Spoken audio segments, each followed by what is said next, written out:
I'm back. Hello. Okay, we're gonna continue with elasticities. Please watch the video we've done yesterday before coming back here. Okay, please, because I need you to perfectly grasp what have been done before in order to move to the part A, big one, little 4, which is price elasticities in diagram. Okay, in diagrams. Okay, my pens are here. So, we studied elastic demand with ED higher than 1, unit elastic demand with elasticity is equal to 1, and inelastic demand with elasticity less than 1. But what are the extremes we can have? One extreme would be elasticity is equal to 0. That's the lower extreme limit. Okay? So here, what do I have in ED is equal to 0? That means that percentage delta QD over percentage delta P is equal to 0, which means percentage delta QD is equal to 0. Whatever the change in price, you do not change the quantity demanded. Just like my demand for cigarettes, one pack, my quantity doesn't change, even though the price has changed a lot.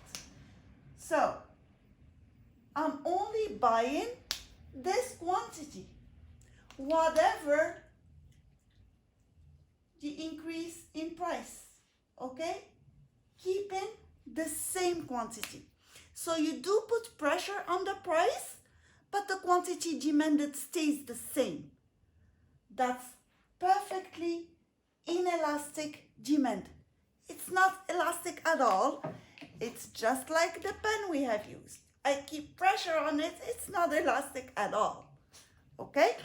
So perfectly inelastic demand, it's when the elasticity is equal to 0. In real life, it's never like this for infinity. Like for my cigarettes, I told you if the price increases to 1,000, it's not gonna happen. I'm not gonna keep the same quantity. But we do need these extreme cases to analyze other demands, okay? Now look at this one. Elasticity is equal to infinity. That's the other extreme. So how do I calculate it here? I'm only buying at this price. So percentage delta QD over percentage delta P is equal to infinity.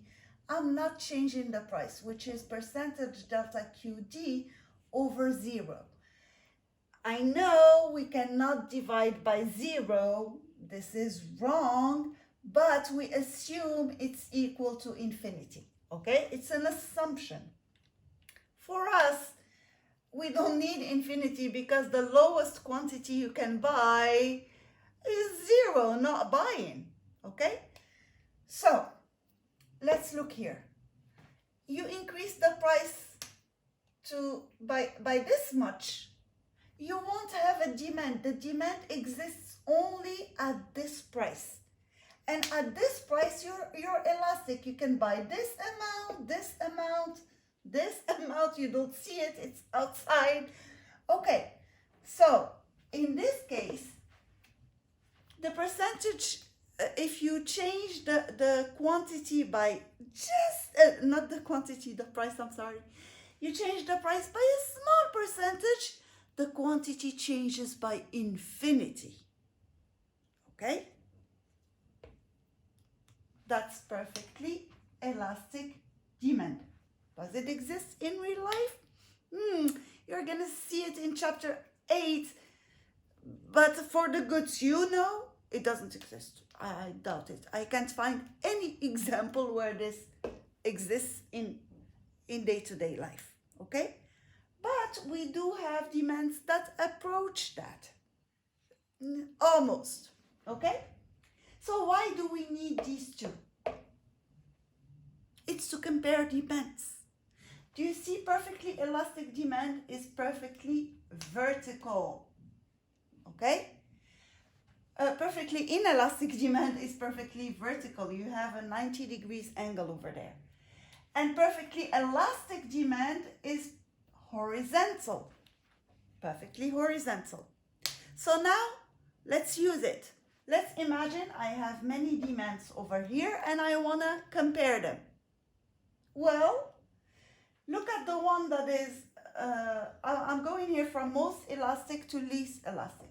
So the most elastic one would be the one that approaches the horizontal line, okay?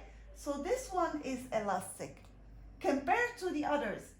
Now, this one is the second most elastic, okay?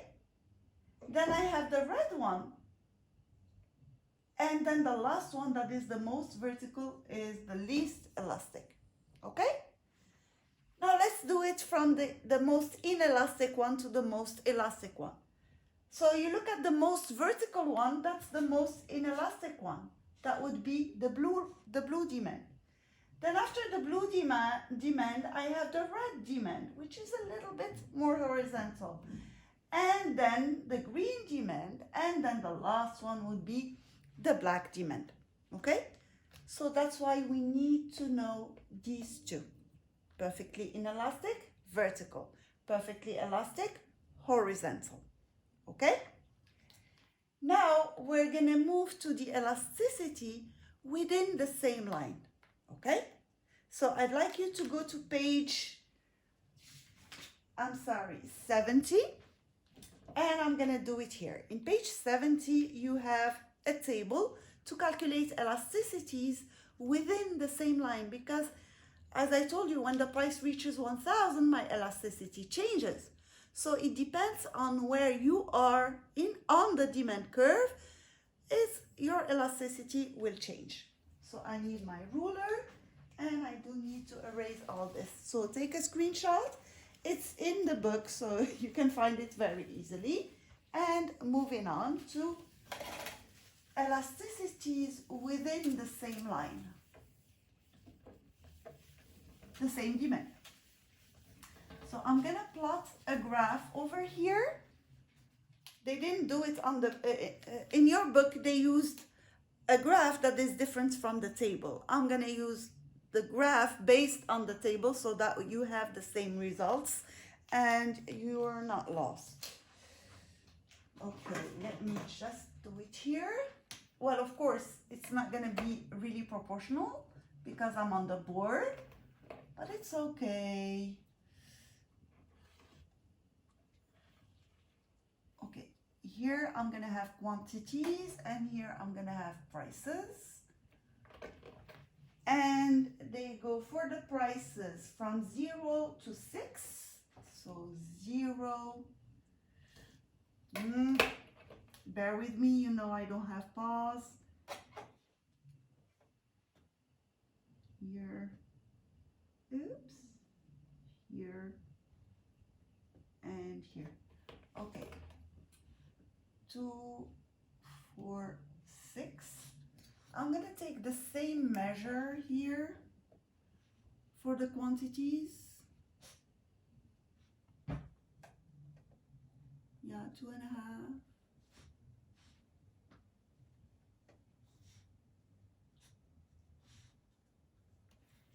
Yeah, and here they go 0, 10, 20, 30. 0, 10, 20, and 30. And I think it's going to be simply this straight line. What am I doing? You know what I did? I mixed the prices with the quantities. Redo, Amy. Redo, this is wrong. It could be a demand like this. Prices are high, quantities are low, but no, that's not what they did in here. Okay, and 2, 4, and 6. Okay, we're gonna calculate the elasticities between 6 and 4, 4 and 2 and 2 and 0. Okay? Let's do it. Bear with me, I know it's time consuming, but I don't have pause. I did download an app for that, but I don't really trust apps that don't come with my phone. Anyway, who cares? I'm creating a table. You could help me by doing it. It's in the book, so it's gonna go kind of quickly for you if you don't do the calculations. I'm not gonna do the calculations. I'm gonna copy them from the book and give you the results. Okay. So, right, I'm gonna follow exactly the book, okay? So they put the quantity. I don't like putting the quantity first, so I'm gonna put the price first. So I'm not following the book. Delta P, then I'm gonna put Q, delta Q, then Q1 plus Q2 divided by 2, and P1 plus P2 divided by 2. Now, P1 plus P2, everything divided by 2. Q1 plus Q2, everything divided by 2. And then the elasticity.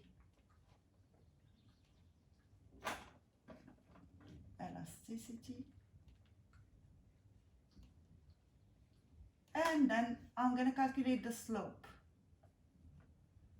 Delta P over delta QD, because there is a huge problem between elasticity and slope. Formulas look a bit similar, but it's totally different. Okay, guys? So be careful with that. I'm gonna do it here. Quickly, please, quickly. Yeah, this one is larger than the other. We do not care. And that's it. Okay, guys.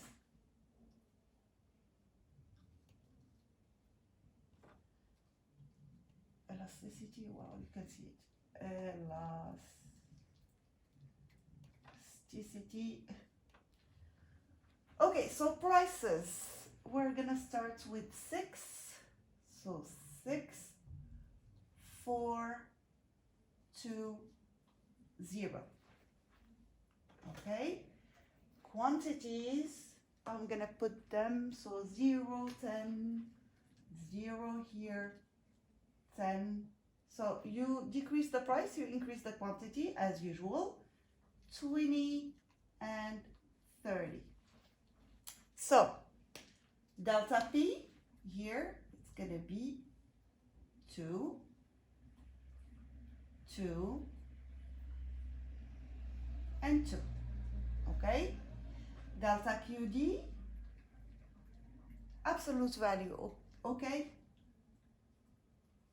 They didn't write it down, but they mean it. Okay, 10. We're using only positive numbers, so 30 minus 20, 10. So right now you have the impression that the elasticity is going to be the same for all the points. That's where you're mistaken. Okay, so here, P1 plus P2 divided by 2. So 6 plus 4 divided by 2, that would be 10 divided by 2, that's 5. Okay? Here, 4 plus 2 divided by 2, that's 6 divided by 2, that's 3. 2 plus 0 divided by 2, 2 plus 0 divided by 2, that's 1. You see how it's going to be different? Now let's move to the quantity. I'm going to use another color. Where are the little ones? I lost the little ones. No, here they are. Sorry. Okay. So 10 plus 0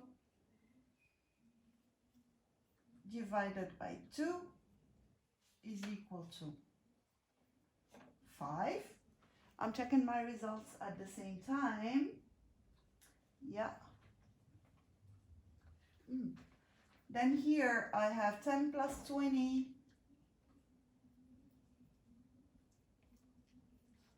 Oops, divided by 2. 30 divided by 2, that's 15. And the last one, 30. I'm going to start with 20 so that you follow. No, I mean, anyway. 20 plus 30 divided by 2. Whether you start with this one or this one, it's the same thing, so I'm not going to bother. 25. Okay? So, now we're going to calculate the elasticities. So it's delta Q over delta Q over Q1 plus Q2 divided by 2 over delta P over P1 plus P2 divided by 2. Okay? So let's try here. So delta Q, it's 10 over this one, 5.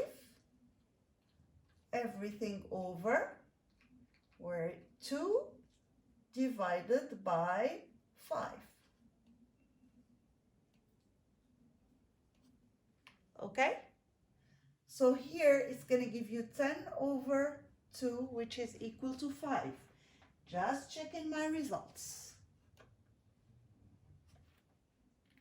Okay, moving on. I'm going to do exactly the same thing here. So it's going to be 10 over 15 divided by 2 over 3. It's going to be 1. It's 2 over 3 over 2 over 3. It is equal to 1. So the elasticity is different. This is unit elastic, this is elastic. Okay, let's look here. I have 10 divided by 25 over 2 over 1. And that would be 0.2. Yeah, 0.2.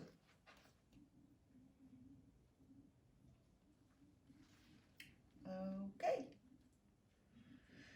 So, let's try. It's 1 over 5, by the way. I have different numbers for the same demand.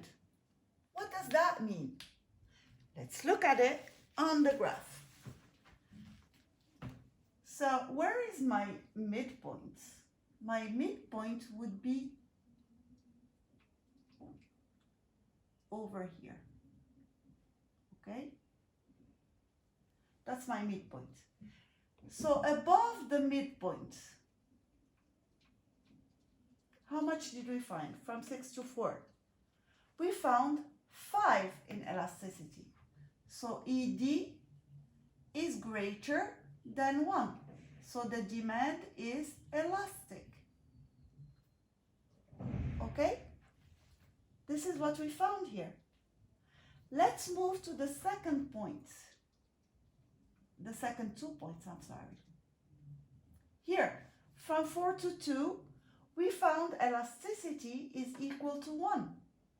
So here, ED is equal to 1. So it's units, elastic, demand. And then here, from 2 to 0, we found elasticity was less than 1. It was 0.2. So it's inelastic demand. Earlier, I asked you where is my midpoint. So we found it over here. Yeah? That's my midpoint. So let's see.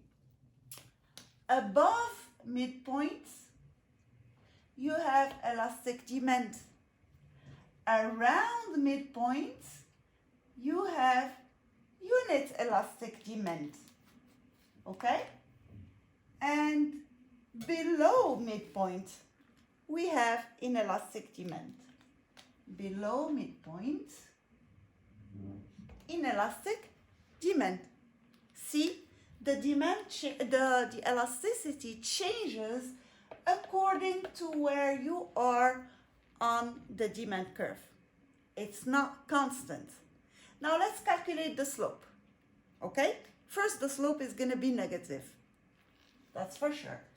So the slope is delta P over delta QD. So delta P is 2 over minus 10. It's, you know, so it's going to be minus 1 over 5. Let's calculate it here. It's going to be 2 over minus 10. So it's going to be minus 1 over 5. Here again, it's 2 over minus 10, which is going to be minus 1 over 5. So you see that the slope, we know that the slope on a straight line is constant. Constant, it doesn't change. That's your slope. It's here, it's not going to change. If it's this slope, it's not going to change. If it's this slope, it's not going to change. On the line, it's the same slope. Okay? On a straight line, of course. On a curve, it's something else. But on a straight line, the slope is constant. While the elasticity is not constant. So you see that they are different. Because here, it's percentage delta QD over percentage delta P. Okay? The other one, the slope, is delta P over delta QD. Delta QD. You're going to tell me, oh yeah, but it's the reverse. Like, this one is the reverse of this one? Because you have the percentage sign here that makes the whole difference. Okay? If you want it to be the reverse, you should take off the percentage sign, and then this one is no longer the elasticity. Is it clear? So the slope stays constant within a straight line. The elasticity changes along the line. If you are above midpoint on that demand curve, the demand is elastic. If you are around midpoint, the demand is unit elastic. If you are below midpoint, the demand is inelastic. Okay? Take a screenshot. This is in your book, but the graph is not in the book. Okay? Done? Because I need to erase to move to elasticity and revenue. I love this one. Still not Corona. Okay.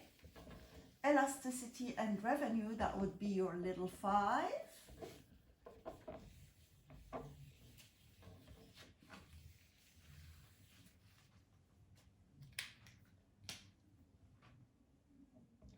Elasticity and revenues. And revenue. Why revenues? Okay, guys. Here is why one of the reasons we calculate elasticities is to see how it's going to impact our revenue. Okay? You are in a business school. You know that the bottom line is to make profits. Okay, so you're selling something and you want to know whether to increase the price or decrease the price. What would be the best strategy? It depends on your market.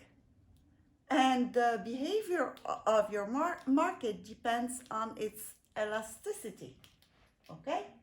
So first thing we're gonna write is that revenue is equal to price times quantity. Okay? Now, let's imagine you have an elastic demand. So ED is greater than 1. What's going to happen to your revenue? The percentage change. So I have percentage delta QD over percentage delta P is greater than 1. Is greater than 1. Which means percentage delta QD is greater than percentage delta P. This we know from the previous session. Now let's imagine you want to increase the price. What's going to happen? My demand is elastic. I increase the price by a certain percentage. I'm going to decrease the quantity demanded by more than that percentage, isn't it? Okay, you increase the price by a little bit. I'm going to rewrite it here. Is equal to P times Q. You increase the price by a percentage, you will decrease the quantity by more than that percentage. So what's going to happen? Your revenue will decrease. You're going to lose money. Better not increase the price. What would be a better strategy? Okay, you have an elastic demand, meaning R revenue is equal to P times Q. What would be a better idea? It's to decrease the price. You decrease the price by a little, you gain a lot of quantity. The quantity will increase by more than the price proportion decrease. Okay? Which means your revenues will increase. You get it? If you study marketing, you need to know the pricing. Well, study your demand. If your demand is elastic, you'd better have lower prices because it's going to bring you more money. Okay? That's the use of elasticity, one of the uses. Okay? So let's move to a unit elastic demand. Okay? ED is equal to 1. So take a screenshot because I'm going to use exactly the same board. Good, screenshot. Okay, I'm going to go to ED is equal to 1 and redo the same thing. So ED, elasticity of demand, is equal to 1, meaning that percentage change in quantity demanded over percentage change in price is equal to 1. That means they're proportional. Okay? So, revenue is equal to P times Q. Let's imagine I increase the price by a proportion. So I increase the price by a certain percentage. The quantity demanded will decrease by exactly the same proportion, meaning that the revenues are going to stay constant. You increase due to the price, you decrease due to the quantity, but by the same proportion, revenues are going to stay constant. Take a screenshot of this one and let's move on. If you decrease, it's the same thing. It's going to stay constant. Moving on. The last one is inelastic demand. Okay? Inelastic, it means it's a necessity for the people who buy it. Okay, so you percentage delta QD over percentage delta P less than 1, percentage delta QD less than percentage delta P.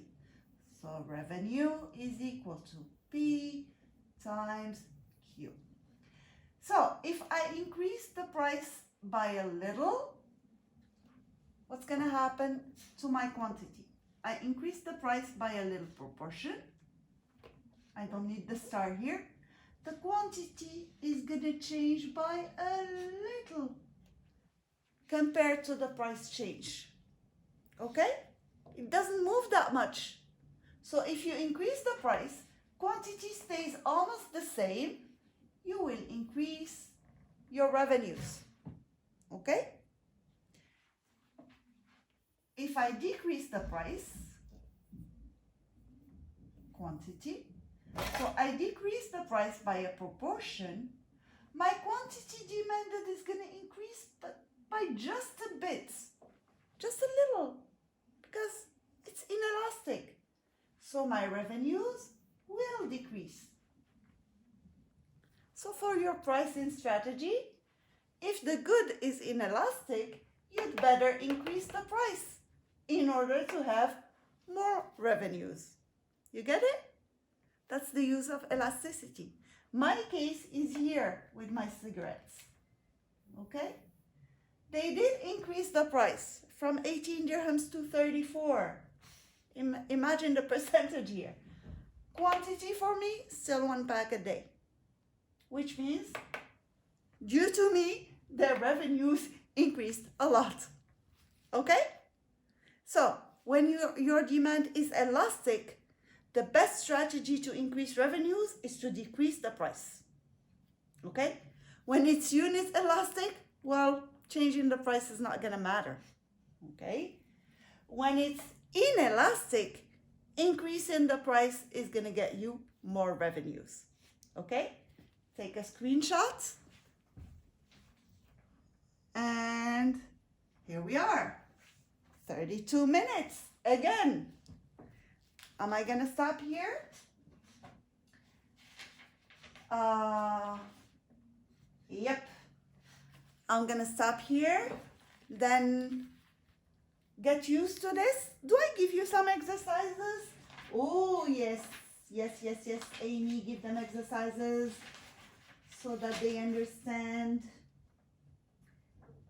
Okay, exercise 2, page 82, everybody. So exercise 2, page 82, and exercise 3, which is super easy. Okay, exercise 2 and exercise 3. Do I add some? No. That's it for you. Try, without looking at the book, try exercise 1. Using a supply and demand diagram. Okay? Diagram. Without looking at the book, because if you just try to do it without using the book, because it would be useless if you use the book. Then exercise 2 and exercise 3, and all these are page, what page? 82. 82, guys. Okay? Yeah, these are exercises for fun. Very easy. It's just your point of view. No calculations. Okay? No calculations, I promise. Calculations are coming later. Okay? I have to go because it's long enough. It's going to take me at least 4 hours to upload. Love you guys. Hey, we're going to be on vacations on next week. So please review all this before going back to school. Bye, guys. Love you. Bye-bye, guys.